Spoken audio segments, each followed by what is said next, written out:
The fence post hit the ground between them like a gunshot. Cora Blackwell stood with her hands balled at her sides, the surveyor's document trembling in her grip, her dark eyes blazing with something that went far beyond anger. She had ridden 14 miles through the August heat of 1882 to reach the Crawford ranch, and every single mile had stoked the fire that was now burning in her chest. The wire fencing, 3 rows of it, barbed and cruel, cut directly through the southwestern corner of her family's land, the land her father had bled for and eventually died on, and the man standing across from her was either criminally ignorant of the fact or deliberately pretending to be. Theodore Crawford had not expected company. That much was plain. He stood with his shirt half untucked, his dark hair pushed back from his forehead by a hand that had clearly been working hard all morning, and he was looking at her not with the arrogance she had braced herself to meet, but with something that looked almost like genuine confusion. That made it worse somehow. The confusion of a man who had never needed to question his own authority. "You have 14 of my acres," she said, and her voice was absolutely steady, which surprised even her. "I have the federal survey, I have my father's deed. And I have a lawyer in Durango who is prepared to file papers if you do not remove that fencing within 30 days. Theodore looked from her face to the document, and then back to her face. His jaw was strong and square, and the sun had pressed itself into his skin over years of outdoor work. He was somewhere near 30, she guessed, maybe a year or two older, and there was something in the way he carried himself that was not arrogance exactly but absolute certainty, the certainty of a man who had never had his ground challenged. "Miss Blackwell," she said. "Cora Blackwell. My father was Robert Blackwell. He homesteaded the Pinto Creek parcel in 1871. You were not here in 1871, Mr.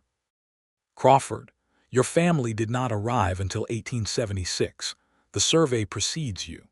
The silence that stretched between them in that moment was so dense it had a physical weight. Behind Theodore, one of his ranch hands had stopped pretending to work and was watching openly. The Colorado sky above them was the particular shade of deep, relentless blue that only happened in August, and a hawk turned slow circles somewhere up in it, indifferent to the drama unfolding below. Theodore took the document from her. She had not offered it, but he reached and took it, and she let him because she needed him to see it with his own eyes. He read it carefully. She could see him reading it carefully. And that was when the morning changed, because a man who is reading carefully is not a man who is trying to dominate. He was genuinely trying to understand. When he looked up, there was something different in his expression. Not defeat and not defensiveness either, something more complicated than either. "Come up to the house," he said. "Let me find my own survey documentation." She had not expected that. She had expected to be shouted at, threatened, maybe laughed at. She had told herself on the long ride over that she was prepared for all of those things. She had not prepared herself for a reasonable man. To understand how Cora Blackwell came to be standing in Theodore Crawford's yard with fire in her eyes and a federal survey document in her hand, it is necessary to go back to the spring of that same year, to a morning in April when the frost was still thick on the pasture grass, and the world smelled of pine and cold water. Robert Blackwell had died on the 17th of March, 1882, of a chest ailment that the doctor in Durango had called pneumonia, and that Cora privately believed had been fed and accelerated by years of grinding worry. Her father had been a good man and a proud one, and the Pinto Creek land had been his great achievement in a life that had not handed him many. He had homesteaded it according to the Homestead Act, filed his paperwork with the land office in Santa Fe, proved up the land with years of blood and labor, and received his deed in 1877. He had raised sheep on it, and then cattle, and then mostly sheep again when the cattle market turned brutal in the late 1870s. When Cora had gone through his papers in the weeks after his death, she had found everything in careful order. Her father had been meticulous about documents, even when he was careless about everything else. The deed was there, the original survey was there, and a series of letters from the land office in Santa Fe were there, all of them confirming the boundaries of the parcel with calm federal authority. What was also there, tucked into the back of his desk drawer behind a broken pocket watch, was a letter from a man named Marcus Webb. The letter was dated the previous October, and it was written in the kind of smooth, deliberate hand that Cora immediately distrusted. Marcus Webb, it transpired, was Theodore Crawford's ranch manager, and the letter informed her father, with a politeness that barely concealed its threat, that the Crawford ranch was expanding its southern boundary, that new fencing would be installed to accommodate this expansion, and that if Mr. Blackwell had concerns about this expansion, he should direct them to Marcus Webb directly, as Mr. Crawford was a busy man with little patience for small disputes. The letter had clearly enraged her father. She could see the evidence of his rage in the pressure marks of his pen on the paper as she read it. He had annotated it in the margins, in his cramped, furious handwriting. Illegal. See survey. 14 acres. My land. My water rights. The water rights were the heart of it. The southwestern corner of the Pinto Creek parcel contained the only reliable spring on that section of ground. If Theodore Crawford's fencing incorporated that corner into his land, then Cora's sheep had no reliable water source within easy distance, and the ranch, already struggling without her father to run it, would fail within a season. She had not been able to ask her father what he had intended to do about the letter, because by the time she found it, he was 3 weeks in the ground. She had asked instead their nearest neighbor, a widow woman named Harriet Lowe who lived 6 miles north and who had known Robert Blackwell for a decade.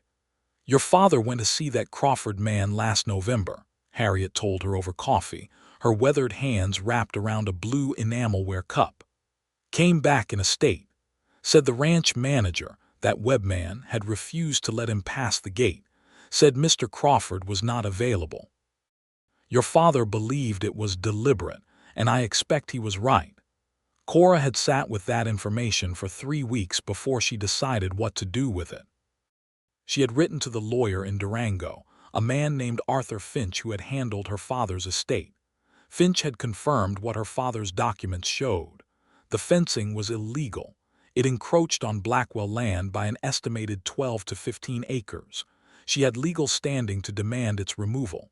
Finch had also warned her. "The Crawford family has considerable influence in this county," he had said, in his careful, measured way. "Theodore Crawford himself has a reputation as a fair man, but his manager, Marcus Webb, does not share that reputation. I would advise you to approach this situation with caution."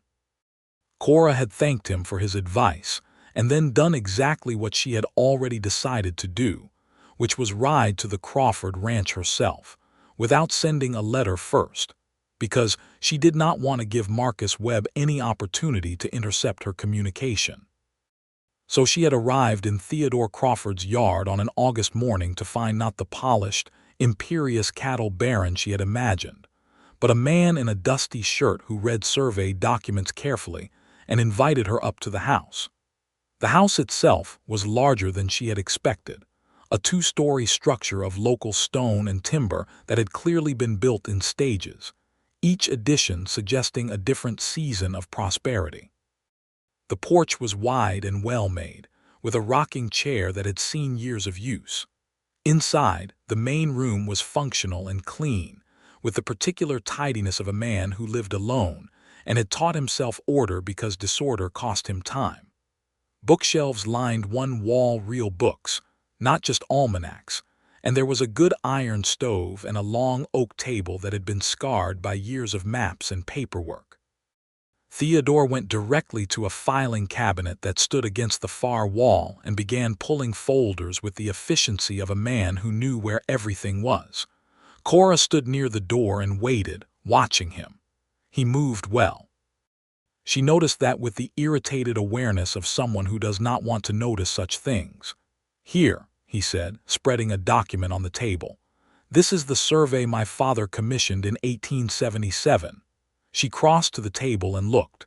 The survey was detailed and professionally done, and it showed the Crawford ranch boundaries clearly. And there, in the southwestern corner, was the problem.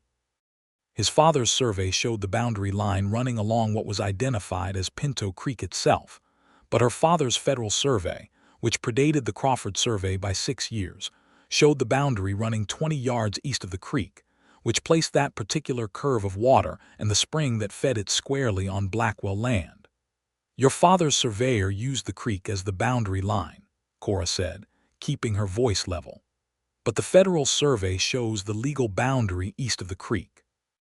"Your father's surveyor was wrong, or he was," she stopped herself. "Or he was deliberately wrong," Theodore said. He said it flatly, without flinching. "Finish the sentence." She looked at him. He was looking at the documents, not at her, and there was a tension in his jaw that she recognized as a man grappling with an uncomfortable truth. "That is a possibility," she said carefully. "The federal survey predates your father's private survey by 6 years and is the legally binding document. Whatever your surveyor showed, it does not supersede the original filing." Theodore was quiet for a long moment. A clock on the shelf ticked. Outside, she could hear the distant sound of horses and the mechanical noise of work. He straightened and looked at her directly, and his eyes were the color of creek water in late afternoon green-gray and clear and unexpectedly serious. "I did not commission that fencing," he said. "Marcus Webb managed the expansion project. He told me the boundary had been resurveyed and confirmed." The word trapped rose in Cora's mind so sharply it almost escaped her mouth. Someone had used Theodore Crawford's trust and his authority to do something illegal, and the question of whether Theodore himself had any hidden motive in the matter was one she was not yet prepared to answer. "I see," she said. "I don't think you do," he said. "'Cause what you are thinking, Miss Blackwell, is that this is either my trap or my ignorance, and you are still deciding which." The accuracy of that assessment startled her into silence. "It is neither," he said. "It is Marcus Webb's greed and my inattention. I take responsibility for the second because I should have reviewed every action taken under my authority. I will not accept responsibility for the first because I did not authorize an illegal land seizure." He paused. "I want to see the fence." They rode out together, which was awkward and necessary. Cora had her own horse, a solid gray mare named Flint, who was steady and reliable and shared some of her owner's preference for not suffering fools.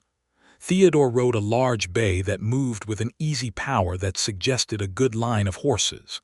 They did not talk much on the ride out. The land around them was summer-dry and golden, the grasses bent by a warm breeze, and the mountains to the north were a blue-gray wall against the sky. This was the kind of landscape that made you understand why people fought over it. It was worth fighting over. When they reached the fence, Theodore dismounted and walked the line slowly, and she watched his face. She was watching for the particular quality of a guilty man pretending to discover something he already knew, the slight performance of it, the too careful astonishment. She did not see that. What she saw instead was genuine anger building quietly behind his expression, the kind of anger that does not perform itself but sits and grows dense. He pulled out a pocket compass and took several readings, and then he studied the Federal Survey copy she had brought, and then he stood for a long time looking at the spring. The spring was perhaps 30 yards inside the fenced area, clearly on what the fencing designated as Crawford land, and clearly on what the Federal Survey showed as Blackwell land. "The spring," he said.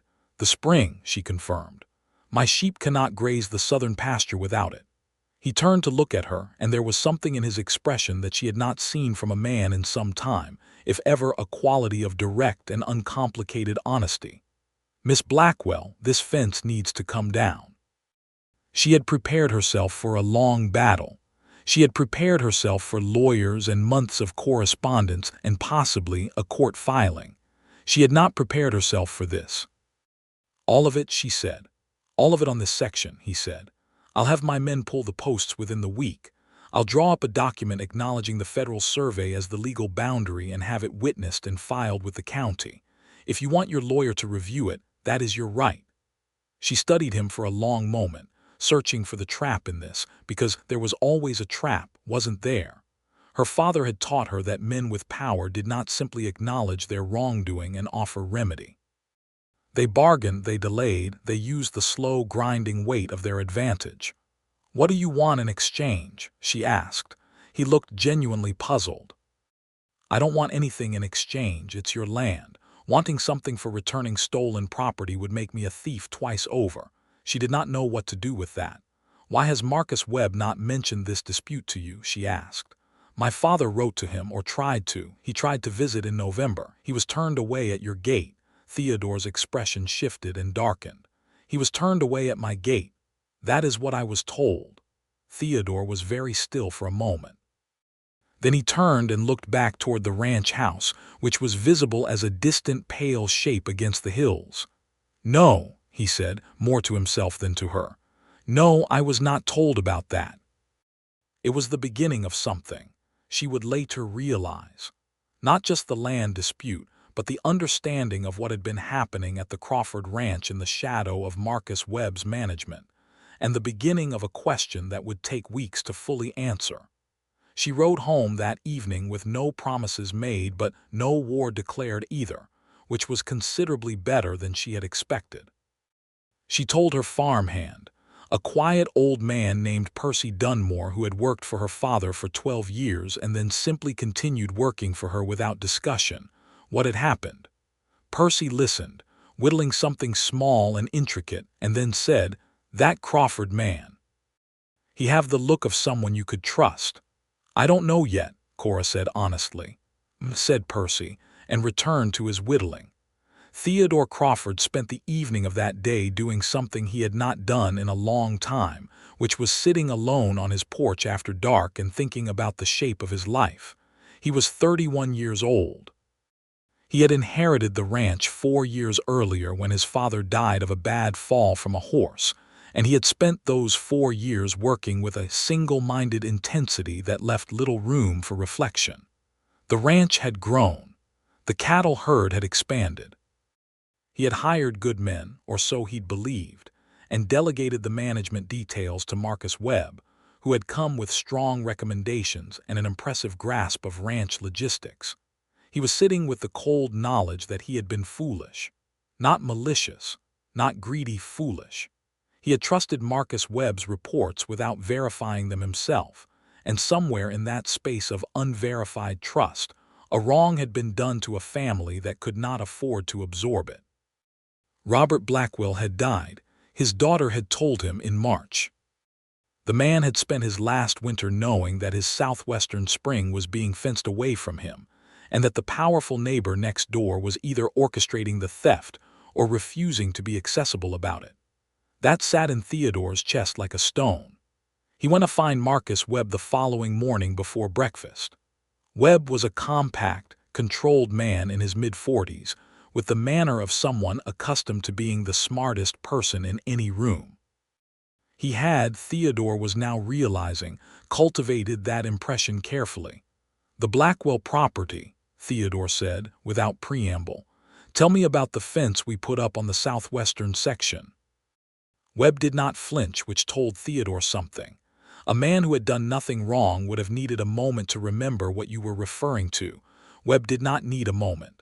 "The boundary expansion project from last fall," he said smoothly. "We resurveyed and confirmed the line ran along Pinto Creek." "Who confirmed it?" "Our surveyor, Tom Pickett." "Did you know that the federal survey, which predates our family's purchase of this ranch by 2 years, shows the boundary 20 yards east of Pinto Creek?" A pause. Small, controlled, but there. "I was not aware the federal survey showed a different line. Mr. Blackwell tried to visit the ranch in November to discuss the fence. He was turned away at the gate. Did you know about that visit?" Another pause. "A man came by in the fall. He was not identified as having business with you specifically. The gate man turned away several people that month. We had had some trouble with rustlers and I had instructed the gate to be more selective." "The gate man did not tell me." "No, sir, that would have gone through me as ranch manager. It was beautifully managed." Webb had an answer for everything, each answer technically plausible. The whole structure of lies fitting together, with the seamless precision of something that had been prepared in advance. Theodore looked at him for a long moment and understood that he was looking at a man who had been managing the truth as deftly as he managed everything else, and that untangling the full truth of what Webb had known and done would take time and care. "I want the fence removed," Theodore said. "All of it on the southwestern section, this week." "That seems premature. If there's a legal dispute, there is no legal dispute. The federal survey is clear. The fence comes down." He paused. "I also want Tom Pickett's survey filed with the county surveyor's office for their review. If there are irregularities in his work, I want to know." Webb's expression did not change. That in itself was telling. "Of course, Mr. Crawford."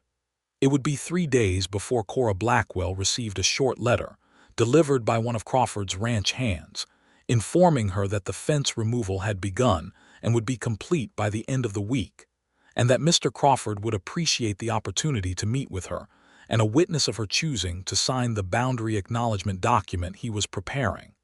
The letter was written in a direct, plain hand that matched the man she had met. She wrote back and said she would come Friday. She told herself the slight quickening in her chest when she read the letter was simply relief about the land. Friday came with a high, thin sky and a breeze that smelled like rain somewhere distant. Cora brought Percy Dunmore as her witness, and they rode the 14 miles together, Percy silent as always and Cora more aware of her own heartbeat than she was comfortable with. The fence was gone. She could see it as they approached, the line of raw earth where the posts had been pulled, the ground still scuffed from the work. Something in her chest loosened at the sight of it, a tension she had been carrying since March, since before March really, unwinding like a spring released. Theodore was waiting on the porch when they arrived. He had clearly made some effort. His shirt was clean and his hair was combed, and there was a quality of careful preparation about him that she found simultaneously touching and suspicious, because that was the position she was still occupying with regard to him. Not fully trusting, not hostile, somewhere in between, watching. There was a woman in the house, introduced as Mrs. Clara Holland, Theodore's housekeeper, a solid, cheerful woman in her 50s who immediately fed Percy coffee and fresh cornbread, and drew him into a conversation about sheep husbandry that Percy, despite himself, appeared to enjoy. That left Cora and Theodore at the big oak table with the documents between them. The boundary acknowledgement document was, Arthur Finch later told her when she sent him a copy, one of the most clearly and fairly written legal documents he had encountered from a non-lawyer.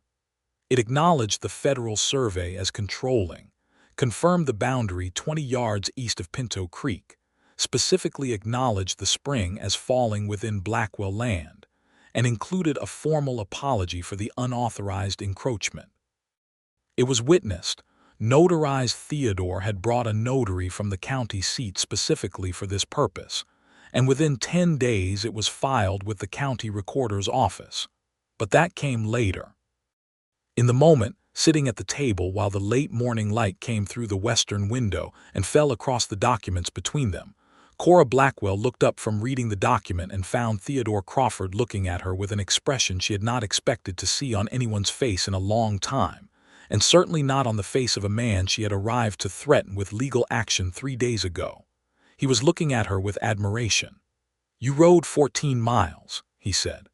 "Alone. To confront a man who, for all you knew, was deliberately stealing your land and had the resources to bury any complaint you made." "I had a lawyer," she said. "In Durango," he said. "Which is 40 miles in the other direction." The corner of his mouth moved. It was not quite a smile, but it was in that territory. "Your father must have been remarkable." The unexpected mention of her father hit her somewhere unguarded.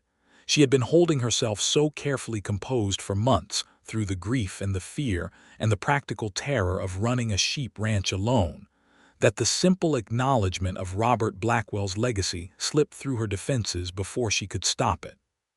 "He was," she said, and her voice was only slightly not steady. Theodore did not push into that moment or try to expand it. He simply nodded, with a respect that felt genuine, and returned his attention to the documents. She appreciated that more than she could have expressed. They signed where they needed to sign, and Percy witnessed it. And then Mrs. Holland produced a proper meal from somewhere: fried chicken and beans and sweet corn and fresh bread. And they all sat around the table and ate. And Cora noticed that Theodore Crawford ate simply and with good manners and listened more than he talked. And that when he did talk, it was worth listening to. She rode home in the late afternoon with the signed document in her saddlebag and the uncomfortable awareness that she was thinking about a man she had no business thinking about. She had a ranch to run alone. She had sheep that needed attending, a hay supply to figure out for the winter, a leaking section of the barn roof that Percy kept meaning to fix, and approximately no time or emotional capacity for complications. She told herself this firmly all the way home. The following week, Theodore Crawford appeared at her gate. He had ridden the 14 miles himself, which she registered. He was not a man who sent other people to do things he could do himself. She was learning. He carried a saddlebag that turned out to contain a set of documents. "Tom Pickett's survey," he said, sitting across from her at her own kitchen table, which was smaller and older than his but had the same scars of years of working use. "I had it reviewed by the county surveyor's office. There are irregularities in 3 different boundary surveys Pickett conducted for the Crawford Ranch over the past 2 years, all of them in directions that favored our holdings at the expense of neighboring parcels." Cora looked at the review documents. The county surveyor's office had been thorough. Pickett had falsified measurements on 3 occasions, all of them under contracts arranged directly through Marcus Webb. "Your other neighbors," she said, "the Ortega family to the northwest and a homesteader named Caldwell to the east," he confirmed. "I've already been to see both of them. The Ortega family lost a water access easement that I've restored. Caldwell lost 6 acres on the eastern edge that I'm returning." He paused. "I've also terminated Marcus Webb's employment and asked the county sheriff to look at whether what he did constitutes fraud." She looked at him across the table, and the full weight of what she was looking at settled on her. This was not a man who had been orchestrating theft. This was a man who had been betrayed by someone he trusted, and who had responded to the discovery of that betrayal not by protecting himself or minimizing the damage to his own reputation, but by systematically finding everyone who had been harmed and making it right. At his own cost, in time and money, and the social awkwardness of admitting his ranch had been used to wrong people. "That is an extraordinary thing to do," she said. "It's the right thing to do," he said, and he seemed genuinely puzzled by her characterization of it as extraordinary. "It's just the right thing." She thought about her father, who had taught her that the measure of a person was what they did when the right thing was also the hard thing. She thought about the months her father had spent knowing the fence was wrong and feeling helpless against the weight of a powerful neighbor's indifference. She thought about what it would have meant to him to have had this conversation in his lifetime. "I'm sorry Marcus Webb turned your father away last November," Theodore said, and his voice had dropped slightly, the way voices do when they are carrying something heavy. "I know I keep saying that, and I know it doesn't change anything, but I am sorry. Your father should have been able to reach me directly, and I should have made myself more accessible to the people my ranch affects." "He would have liked you," Cora said before she could stop herself. The silence that followed was different from the silences that had come before it. It was softer, more aware of itself. "Tell me about him," Theodore said, so she did. She told him about Robert Blackwell, who had come west from Missouri in 1868 with $40 and a mule, and an unshakable conviction that the land out here was worth what it would cost to earn it. She told him about her father teaching himself to read Spanish so he could negotiate with the sheepherders who wintered in the Southern Valley, about his extraordinary patience with animals and his extraordinary impatience with dishonest men, about the way he read aloud to her from whatever books they could get their hands on every Sunday evening, and about the way he had stood at the window watching snow fall on the pasture, sometimes with an expression of such pure satisfaction that she had understood even as a child that this place was the fulfillment of something deep in him. Theodore listened with his full attention, in the way of someone who understood that listening was not passive but was itself a form of generosity. And then, because she had given him something, he gave her something in return. He told her about his own father, who had been a harder man than Robert Blackwell by the sound of it, a man who had built things through force of will and not always through grace, who had loved his son in the difficult way of men who do not know how to be tender. He told her about inheriting the ranch at 27 and the paralytic fear of failure that had driven the first year of it, and how he had managed that fear by simply working until there was no room in him for anything but work. "Is that why you did not notice what Webb was doing?" she asked, not unkindly but directly, because she was not a woman who avoided the difficult question. He was quiet for a moment. "Partly," he said, "and partly because I trusted him. I'm not sure which failure is worse." "They're different failures," she said. "One is about attention. The other is about your capacity for trust. The second one is not really a failure." He looked at her with those clear green-gray eyes, and something shifted in his expression, something that moved from appreciation to something warmer and more specific. "You are a very direct person," he said. "My father taught me that indirection wastes time. Your father sounds like he was right about most things." She smiled at that, a real one, the kind that came from somewhere unguarded, and saw him register it with a quality of attention that she could only describe as careful and tender. She became suddenly very aware that they had been sitting at her kitchen table for nearly 2 hours and that the light outside had shifted from morning to afternoon and that Percy had quietly made himself scarce some time ago. "I should go," Theodore said, not moving. "You have 14 miles, she said, not moving either. "I do." He did stand then, unhurrying, gathering the documents back into the saddlebag. At the door he paused and turned back. "I would like to come back, Miss Blackwell." She did not pretend to misunderstand him. "That would be acceptable," she said. He did come back. He came back the following Thursday with a book he thought she might like. A recent novel he had acquired from a bookseller in Durango. A mark of thoughtfulness that surprised her because it showed he had been paying attention to what she had told him about her father's Sunday reading evenings. He came back the Thursday after that, and they walked the boundary line together in the afternoon light, not because there was any question about the boundary now, but because walking it seemed like the right way to acknowledge that the ground between them, the literal ground, was settled and shared in understanding now. The walk was easy and natural in a way that she had not expected from herself, because Cora Blackwell had never been a natural ease-maker. She was competent and direct and not unfriendly, but comfortable with strangers was not a thing she had ever been. She was comfortable with Theodore Crawford in a way that she kept approaching with suspicion, as if comfort itself were a trap. "Stop doing that," he said on the second walk, as they stood by the spring, her spring, with its clear cold bubble of water in the rocky soil. She looked at him. "Doing what?"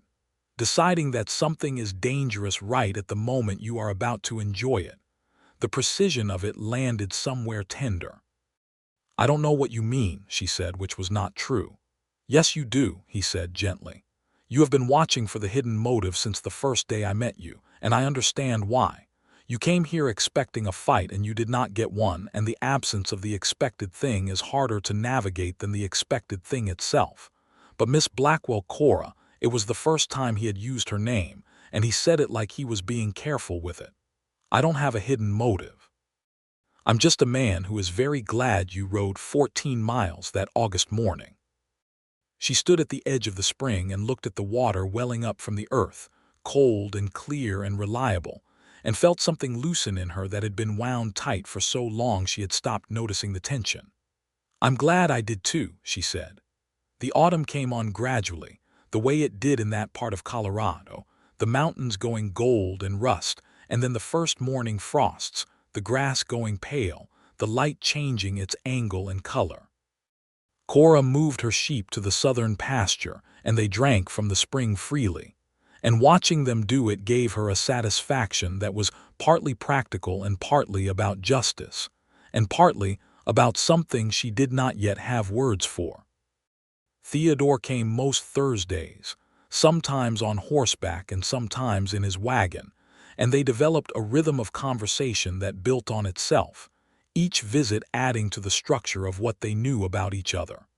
She learned that he could cook passably well and was embarrassed about how much he liked to read. He learned that she could identify sheep by individual face from 100 yards, could judge weather by the smell of the wind, and had a singing voice that she absolutely refused to use in front of him, which he found deeply funny. He had brought Marcus Webb's full malfeasance to light by October. Webb had been quietly pocketing the difference between the actual costs of several contracts, the fencing materials, some ranch supply orders, a lumber delivery, and what he reported to Theodore. The fraudulent surveys were part of a larger pattern of self-dealing. The sheriff's office in Durango was involved now, and there was likely to be a criminal proceeding in the spring. Theodore handled all of this with the same contained, methodical quality he brought to everything, and Cora watched him navigate it, and understood that he was someone who could absorb hard truths without being broken by them, which was a quality she had learned to value deeply. In November, he asked if she would come to Sunday supper at his ranch. She said yes without the usual period of internal debate, which told her something about how far she had come from the defended woman who had ridden into his yard with legal documents and fire in her eyes. The supper was at the long oak table, with Mrs. Holland and two of Theodore's most senior ranch hands, a man named Jefferson Briggs who had been with the Crawford ranch since before Theodore's father died, and a younger man named Eli Santos, who had grown up near the Mexican border and had a quiet, dry humor that Cora liked immediately. It was easy and warm, the way a table of people who genuinely like each other is easy and warm, with good food and comfortable argument about the best way to handle a late fall cattle drive, and what the winter looked like, and whether Cora's opinion about the weather, based on her father's 30 years of observation in this specific valley, might have merit over the rancher's almanac. It was Jefferson Briggs who said, near the end of supper, with the particular bluntness of a man who has spent decades doing honest work and sees no reason to be delicate about obvious things. "You should just marry this woman, Mr. Crawford, before she figures out she's too good for you." The silence that followed was mortified on Cora's part and amused on Theodore's, and then they were both laughing, and the laughter broke something open between them that had been close to breaking for weeks. After supper, when Mrs. Holland and the ranch hands had made themselves scarce with well-practiced coincidence, Theodore and Cora sat on the porch in the cold November dark, wrapped in coats, with 2 cups of coffee that were going cold faster than they were being drunk. "Jefferson is not wrong," Theodore said, eventually. "About which part?" Cora said. "The part where I'd be a fool to let you figure out the gap in our respective qualities." He was looking at the stars, which were brilliant in the cold, clear air, and his voice was so carefully level that she could hear the effort it was costing him. "I know this is fast. I know you came here for a land dispute and not for anything else, and I know you have a ranch to run and a grief that is still fresh, and I am not trying to crowd you, Cora. But I am trying to be honest, because you have taught me by example that honesty is worth more than strategy, and the honest thing is that I have not felt this, that I have not thought about another person this much since I cannot remember when. Maybe since always. And I would like very much to be a person you consider having in your life." She looked at his profile in the dark, this man who had torn down a fence and driven out to 3 neighboring families to make right what had been stolen from them, who listened like listening was a gift, who read novels and didn't apologize for it, who had been lied to by someone he trusted and responded not with rage but with meticulous responsibility. This man who said her name like it was something worth being careful with. "Theodore," she said, and watched him turn toward her at the sound of his name in her voice. I think you already are. He reached across the space between the porch chairs and found her hand, and she let him take it, and they sat in the cold and the star-filled dark and talked until nearly midnight.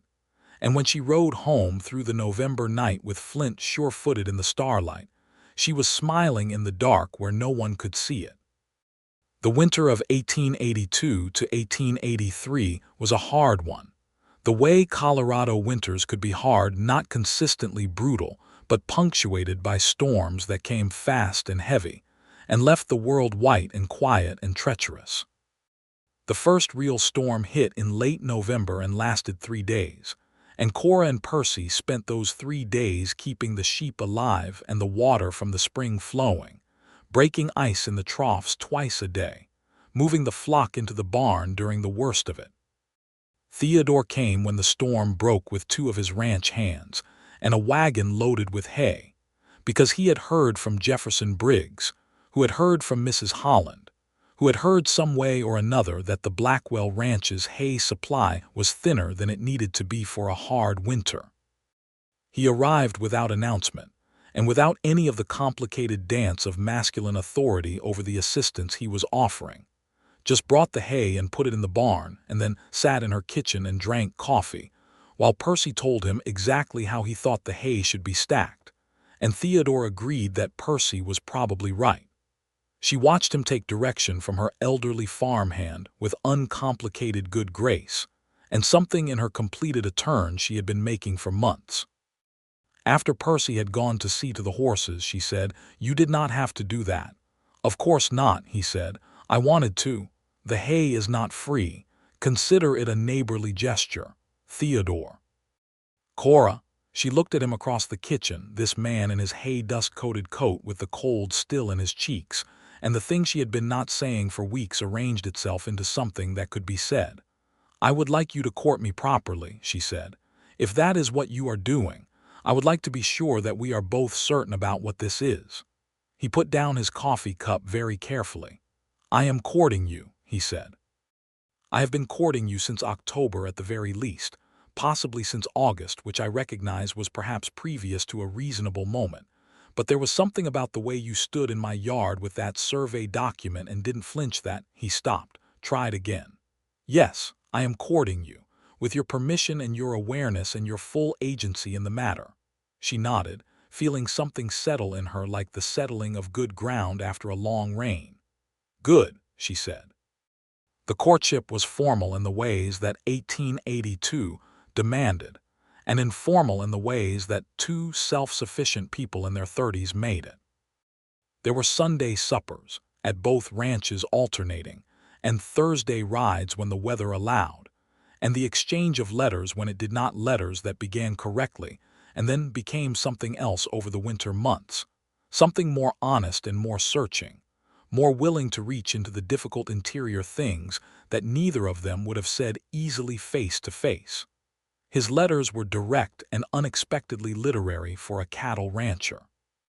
Hers were more guarded initially, and then, as the winter deepened and the isolation of the long snowed-in days made her bolder, opened into something that surprised her. She had not known she had so much to say, not just about the ranch or the weather or the practical logistics of their neighboring lives, but about what it felt like to be 30 years old and alone, and rebuilding something from grief, about what her father had given her, and what he had not been able to give her, about what she wanted the next 30 years of her life to look like. He wrote back with the same quality of honesty, about his own isolation, about the loneliness of authority, about the way running a large operation made it difficult to have equals because the people around you needed something from you, and that need, however reasonable, created a distance. He had not, it became clear, had anyone to be fully honest with since his father died, and possibly not even then. She was reading one of his letters by the fire on a January evening when Percy appeared from the kitchen doorway and said, without preamble, "You going to marry that man?" "Percy," she said.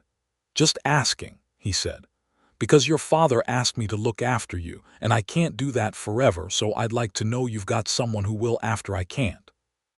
She looked at her father's old farmhand, who was 71 if he was a day and had never in her memory spoken about his own limitations, and felt the truth of it settle on her. "I think so," she said. "He seems like a good man," Percy said. "I've seen worse." From Percy Dunmore, that was a testimonial.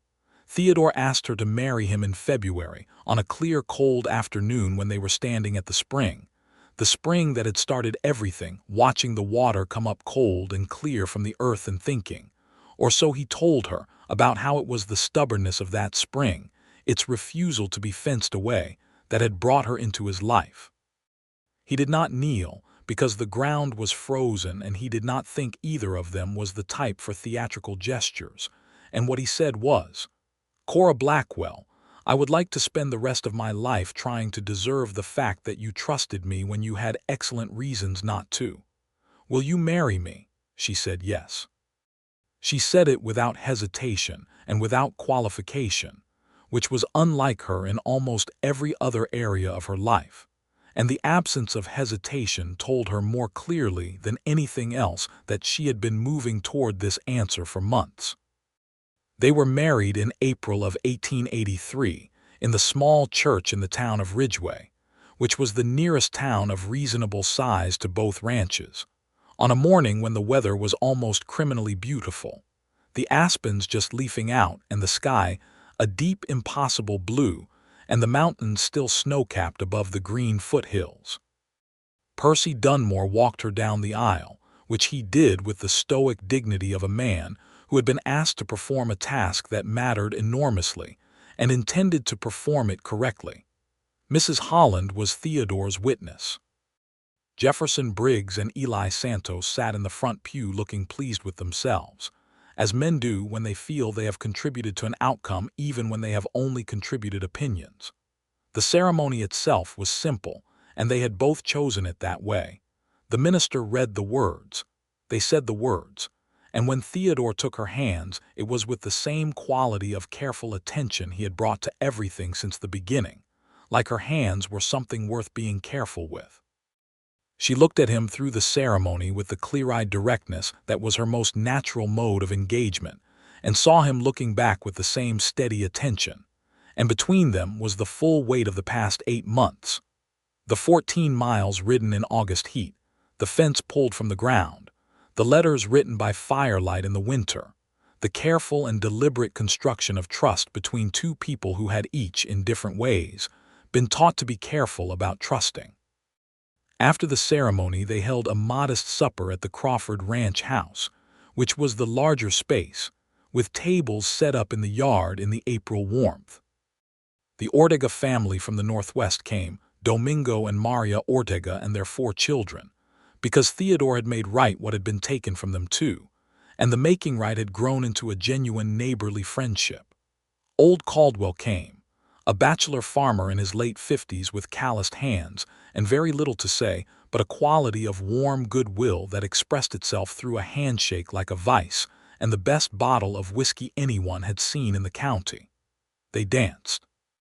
It turned out that Theodore Crawford could dance, which Cora had not known and which delighted her, because she could also dance, had learned from her father, who despite everything had been known at the monthly social gatherings in town as a man light on his feet.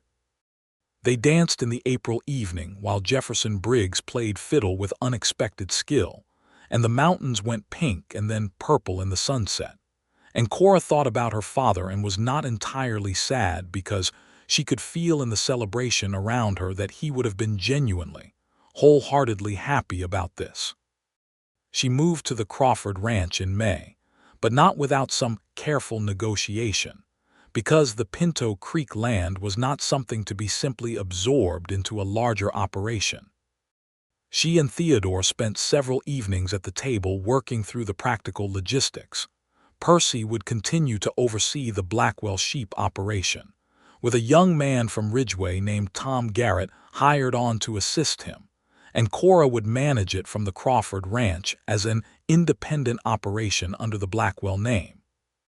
The spring water rights were formally registered with the county in Cora's name specifically, because both of them agreed that the spring was the heart of what her father had built, and it should remain identified with him. Theodore had offered, in one of the discussions about how they would handle the combined operations, to remove the boundary markers between their properties entirely. It was not a legal proposal. He meant it symbolically, as an expression of what their marriage was, and she had looked at him across the table and felt something warm move through her at the gesture before she said, no, they would keep the markers, because her father's land was her father's land, and it deserved to be identified as such even within a combined life. Theodore had agreed immediately, without pressure in either direction, which confirmed to her once again that she had chosen correctly. The summer of 1883 was the best summer Cora Blackwell, Cora Crawford, though she kept Blackwell as part of her name professionally for the sheep operation, could remember. Not because it was without difficulty.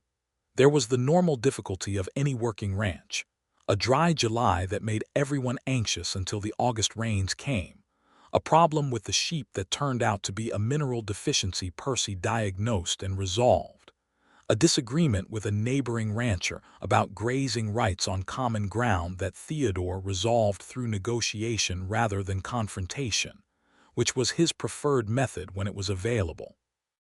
But within all of that difficulty was the sustained warmth of a shared life, which was something she had not had before in precisely this form, and which she found herself not taking for granted. She learned to navigate the larger scale of the Crawford operation, the cattle, the horses, the complexity of coordinating a ranch with 20 working hands. Theodore learned from her the particular demands of sheep management, which he had not had experience with, and which turned out to interest him considerably more than he had expected. He spent a morning in September helping her and Percy and Tom move the flock to the autumn pasture, and came back to the house muddy and satisfied in a way that made her laugh. "You like them," she said. "They're very individual," he said, which was exactly the observation she would have made, and she kissed him for it, which was still new enough to feel like something extraordinary. They found out in October that she was carrying their child. Theodore's reaction was what she might have predicted from him, which was not theatrical elation but a deep, quiet, luminous happiness that showed itself in the way he touched her face gently, and in the way he sat for a moment in silence with the information before he said simply, "A child," and then, "Are you all right?" "I'm perfectly well," she said. "Are you frightened?" She considered that honestly. "A little," she said. "Some." "Me too," he said, which was exactly the right thing. Percy Dunmore, when told, said, "Good," and returned to whatever he was doing, which was his version of profound delight. The Ortega family sent over a blanket that Maria had made herself, deep red and gold, with a pattern she explained was for good health. Mrs. Holland immediately began knitting in the evenings with a focused energy that suggested she had been waiting for the opportunity. The pregnancy proceeded without serious difficulty, though the winter was hard on everyone, and Cora found the later months trying in the physical way of a woman accustomed to working hard, who does not like being limited by her own body. Theodore navigated this with the same careful attention he brought to everything, managing the balance between being protective and being respectful of her autonomy with a precision that she appreciated enormously, because the men in her experience had been either indifferent or stifling, and he was neither. Robert James Crawford was born in the early morning of June the 2nd, 1884, in the bedroom of the ranch house, with a doctor from Ridgeway in attendance and Theodore pacing the kitchen below with Jefferson Briggs, who had clearly been through this anxiety before with the families of men he worked with, and handled it with calm competence. The baby was healthy and loud and had his father's coloring, and when Cora held him for the first time, she felt a love so immediate and complete and physical that it reorganized something fundamental in her understanding of herself. They named him Robert James, Robert for her father and James for Theodore's grandfather, who had apparently been a somewhat difficult man, but not without virtues. Theodore held his son with the particular awe of a man encountering something he had not known he was capable of feeling, And Cora watched him and thought that this was also a kind of boundary dispute. Wasn't it the border between who you were before and who you became after, and that love was always, in some sense, the removal of a fence?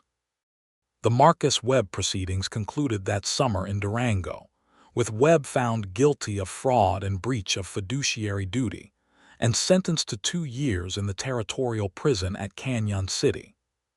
Tom Pickett, the falsified surveyor, had fled the county before the investigation was complete and was not found, which was a loose end that Theodore found genuinely frustrating. But the main harm had been remedied long before the court ever met. Percy Dunmore retired from daily ranch work in the autumn of 1884, at a point when his body had finally made clear that it would no longer be argued with. He did not, however, go far. Theodore had quietly arranged for a comfortable small room to be added to the Blackwell ranch house, which Percy still occupied and managed in the lighter sense of overseeing Tom Garrett. And Percy lived there with the authority of a man who had earned his rest, but was not interested in disappearing into it. He came to Sunday suppers at the Crawford ranch every week without fail, and held baby Robert with a gruff tenderness that made Cora's heart ache pleasantly. The Blackwell sheep operation continued to thrive, and Cora ran it with the same combination of exactness and intuition that her father had practiced. By 1885, she had expanded the flock by 40%, and had contracts with 2 wool merchants in Durango that made the operation genuinely profitable rather than just sustaining.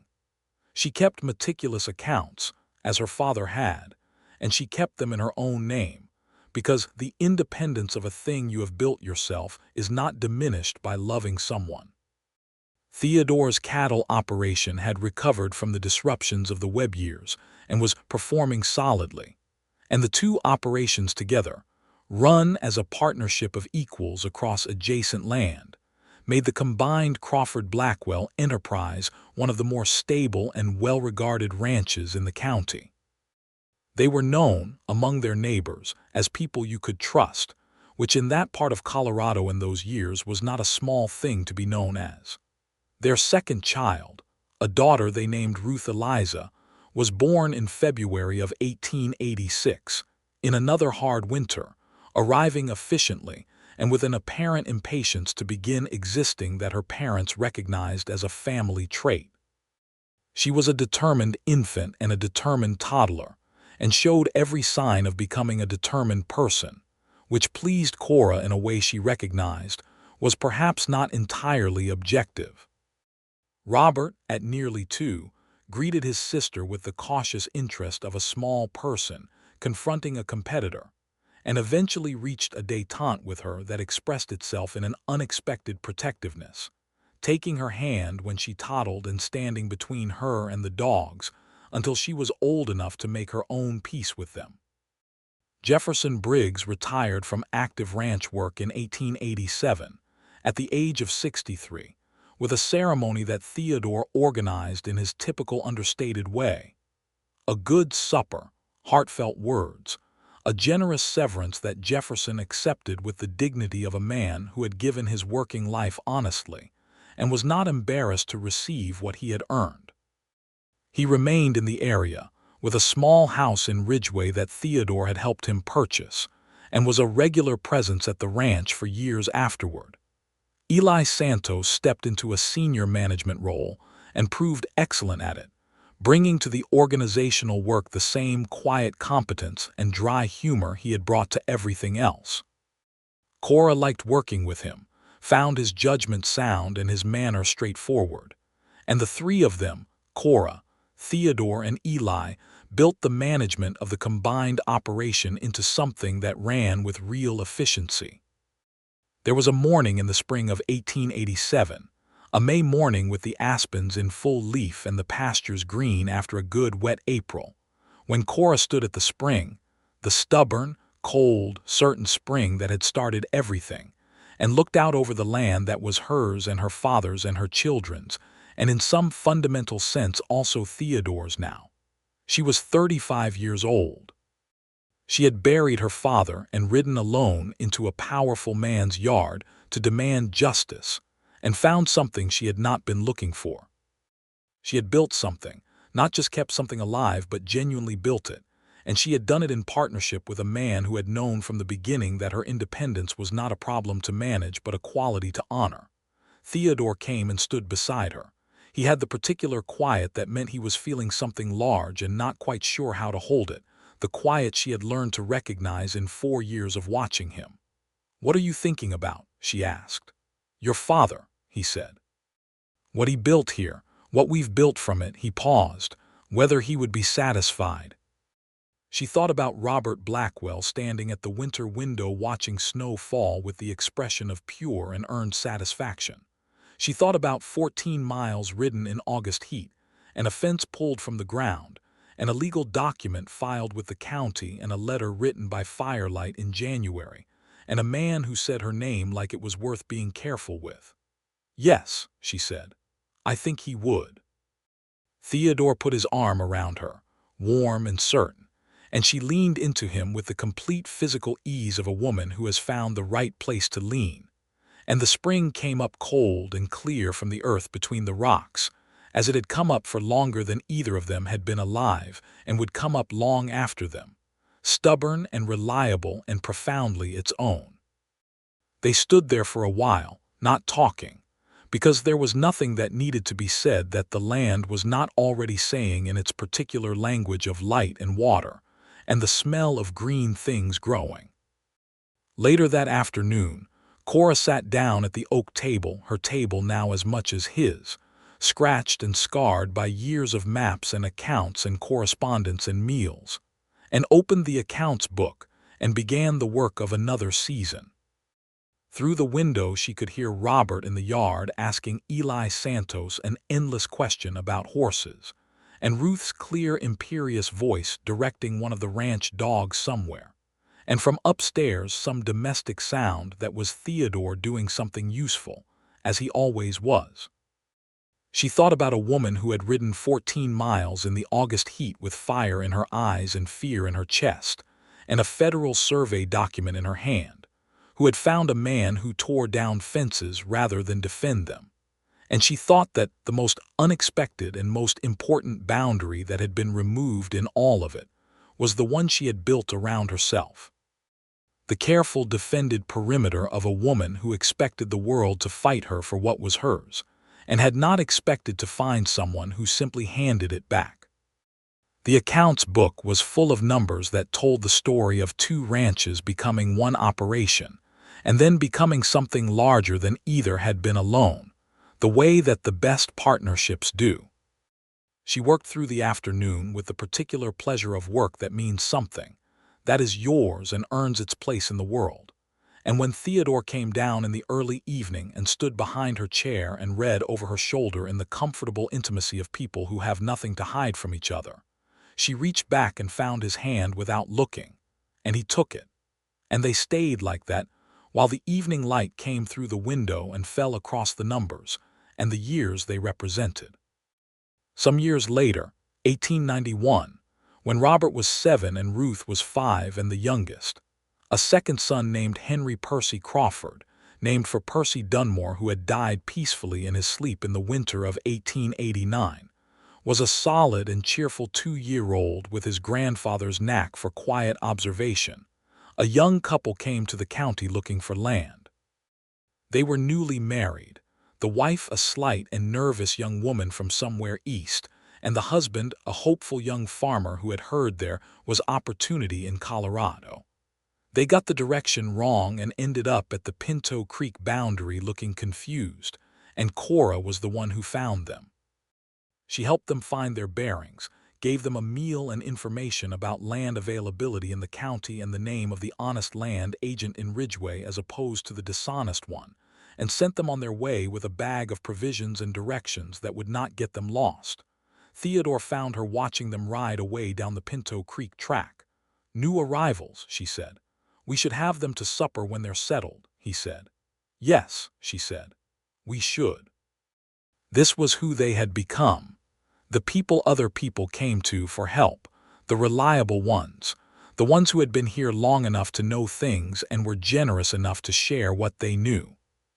Her father had been that in his way. She had made herself that in hers. Theodore had always been moving toward it even when the people managing his operation had been pulling him away from it. Henry toddled out from the house and made directly for the horse trough, because this was his primary mission in every waking hour, and Theodore moved quickly to intercept him while Cora watched with the combination of exasperation and helpless love that was the constant texture of parenting very small, determined people. "Henry," Theodore said, scooping him up, "we have discussed the horse trough." Henry said something emphatic in the language of 2-year-olds that probably meant the horse trough was fundamentally interesting regardless of adult opinion. "He makes a compelling point," Cora said. "He always makes a compelling point," Theodore said, settling Henry on his hip. "He gets that from you." She took her son from her husband's arms and held him against her shoulder, this solid, warm, small person who smelled of sunshine and earth, and was already beginning to assert an opinion about everything, and looked at Theodore over the boy's head. "I came to settle a boundary dispute," she said. Theodore looked at her with the particular attention he had never lost in 9 years of knowing her, the quality of looking like she was worth looking at carefully. "And instead," he said. "And instead," she said. And the spring came up from the earth between the rocks, cold and clear and entirely itself, feeding the land that her father had built and that she had kept, and that they were growing together into something that would outlast all of them, stubborn and certain and fed from some deep and inalienable source that no fence could contain, and no loss could diminish, and no distance of years could make less true. The evening came on, the mountains going gold and then pink, and then the deep blue of a Colorado dusk, and the Crawford ranch settled into the quiet of animals stabled and children beginning to tire, and the particular piece of a day well worked.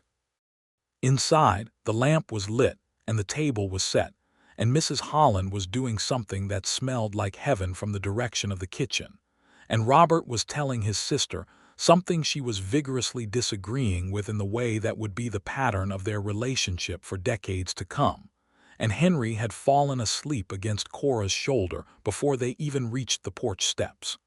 Theodore held the door. She carried their sleeping son inside, and the door closed against the evening, and inside was warm and lit and full of the accumulated life of people who had found their way to each other through a legal document and a pulled fence, and the stubborn presence of a spring that refused to be anyone's but its own. Outside, the land lay in the dusk, the Blackwell land and the Crawford land running together at their careful, honored boundary line, the spring bubbling up in the southwest corner where it had always bubbled, cold and clear and constant, the original thing from which everything else had grown.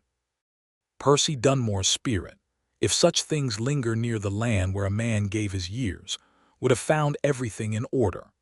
And Robert Blackwell's, watching from wherever the righteous and the hardworking go after their work is done, would have seen his daughter in her lamplit house with her husband and her children, and the land he had built her still singing under her feet, and he would have felt what he had felt at the winter window watching snow fall on his pasture. The deep, earned, complete satisfaction of a man whose life meant something, of a woman whose life meant everything, of ground that held the roots of people who stayed,